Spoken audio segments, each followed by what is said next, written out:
మల్లన్న సాగర్ కాకపోతే రంగనాయ సాగర్లా మెడకు తాడేసుకొని ఊరేసుకొని చచ్చిపోతావు చంద్రశేఖర్ రావు గారు. నన్ను గెలకకు, నేను అన్నీ చూసిన. ఎక్కడి నుంచి వచ్చిన నేను? నల్లమల్ల అడవుల నుంచి వచ్చిన.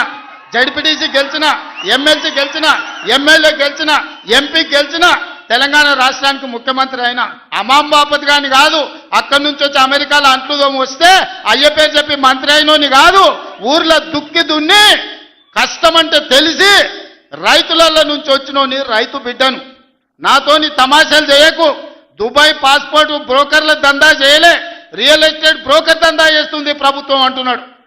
రియల్ ఎస్టేటు వ్యాపారం పెంచుతుంది, రియల్ ఎస్టేట్ ఆదాయాన్ని పెంచుతుంది, రియల్ ఎస్టేట్ అభివృద్ధిని తీసుకొస్తుంది.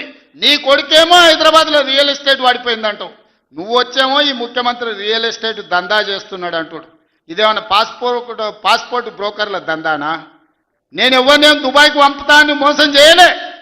భూములు, ప్రభుత్వ భూములు పరిశ్రమలు పెట్టడానికి రైతులు అడిగిన నష్టపరిహారం ఇచ్చి నిన్నగాక మొన్న మక్తల్ నారాయణపేట కొడంగల్ ప్రాజెక్టుకు 12 లక్షలు ఇస్తామన్నాం. మా రైతులందరూ కాదు కూడదన్నారు.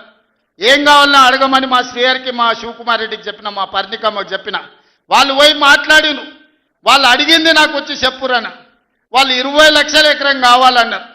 పిలిచి క్యాబినెట్లో పెట్టి ఎకరాకి 20 లక్షల దాకా ఇచ్చి 96% ప్రజలు ఏకగ్రీవంగా ఆమోదిస్తే వాని భూమి పోయిన దుఃఖంలో ఉంటాడు, 10 రూపాయలు ఎక్కువ ఇవ్వాలని 20 లక్షల ఎకరాలాగా చెల్లించి నిన్నగాక మన లగచర్లలా లేకపోతే హకీంపేటలో పోలేపల్లె భూమి తీసుకున్నాం. మొదట్లో 7 లక్షలు అన్నారు. అధికారులతో పంచాయతీ పెట్టుకోరు.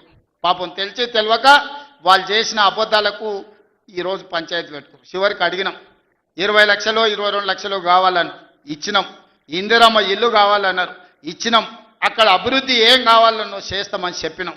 ఆడకు జూనియర్ కాలేజ్ ఇచ్చినాం, మెడికల్ కాలేజ్ ఇచ్చినాం, ఇంజనీరింగ్ కాలేజ్ ఇచ్చినాం, డిగ్రీ కాలేజ్ ఇచ్చినాం, అగ్రికల్చర్ కాలేజ్ ఇచ్చినాం, వెటర్నరీ కాలేజ్ ఇచ్చినాం.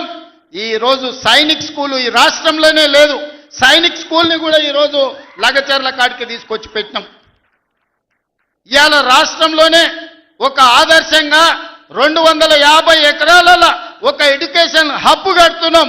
ఈరోజు మేం పోయి ఆ ఊరికో ఈ ఊరికో ఆ పట్టణానికో పోయి చదువుకున్నాడు కాదు, తెలంగాణ రాష్ట్రంలో నలుమూలల నుంచి కొడంగల్కి వచ్చి చదువుకునేటట్టు ఒక ఎడ్యుకేషన్ హబ్బే ఈరోజు కొడంగల్ కడుతున్నాం. ఇది మా విధానం. మేము కక్షలు రాజకీయం చేయం, ఎవరి మీద కక్ష కట్టం. ఎవరి పాపానికి వాడు పోతాడని దేవుడి మీద నమ్మకంతో కష్టాన్ని నమ్ముకున్నోళ్ళం.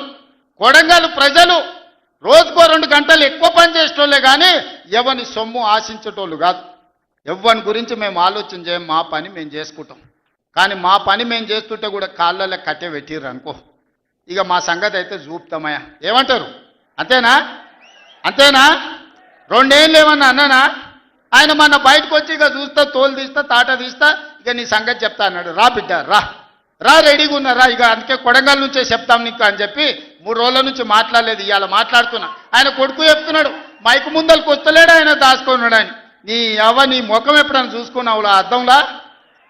పేడమూతి బోడిలింగం, నువ్వు కూడా నా గురించి మాట్లాడతావా?